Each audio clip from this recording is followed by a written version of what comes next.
Sir ನಿಮಗೇನಾದರೂ ಎದೆ ನೋವಿದೆನಾ? ಎದೆ ನೋವಿದ್ದರೆ ನೆಗ್ಲೆಕ್ಟ್ ಮಾಡೋಕ್ಕೆ ಹೋಗಬೇಡಿ ಸರ್.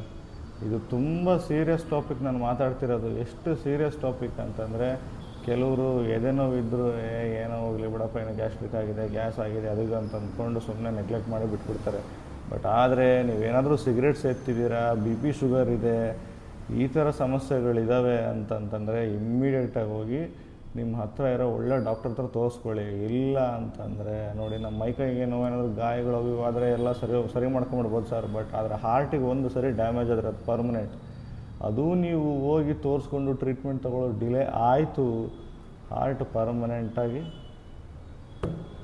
ಅದಕ್ಕೆ ನೀವು ಏನಾದರೂ ಸ್ವಲ್ಪ ಲಕ್ಷಣಗಳು ಕಾಣಿಸ್ಕೊಂಡ್ರೆ ಬೇಗ ಹತ್ತಿರ ಇರೋ ಒಳ್ಳೆ ಡಾಕ್ಟರ್ ಹತ್ರ ಹೋಗಿ ತೋರಿಸ್ಕೊಳ್ಳಿ. ಅವರೇನು ಇನಿಷಿಯಲಿ ಸ್ವಲ್ಪ ಕ್ವಶನ್ಗಳು ಕೇಳ್ತಾರೆ, ಚೆನ್ನಾಗಿ ಅಸೆಸ್ ಮಾಡ್ತಾರೆ. ಇನಿಷಿಯಲಿ ಒಂದು ECG ಮಾಡಿಸ್ತಾರೆ, ಅದನ್ನು ನೋಡ್ತಾರೆ. ECG ನೋಡಿಕೊಂಡು ನಿಮ್ಮ ಕಂಡೀಷನ್ ನೋಡಿಕೊಂಡು ಮತ್ತೇನಾದರೂ ಮಾಡಿಸ್ಬೇಕಾ ಅನ್ನೋದನ್ನು ಅದು ಅಡ್ವೈಸ್ ಮಾಡ್ತಾರೆ. ಅಥವಾ ಏನೂ ತೊಂದರೆ ಇಲ್ಲ ಅಂತಂದರೆ ನಿಮಗೇನಾದರೂ ಒಂದೆರಡು ಮಾತ್ರೆಗಳು ಕೊಟ್ಟು ಕಳಿಸ್ಬೋದು ಅಷ್ಟೇ.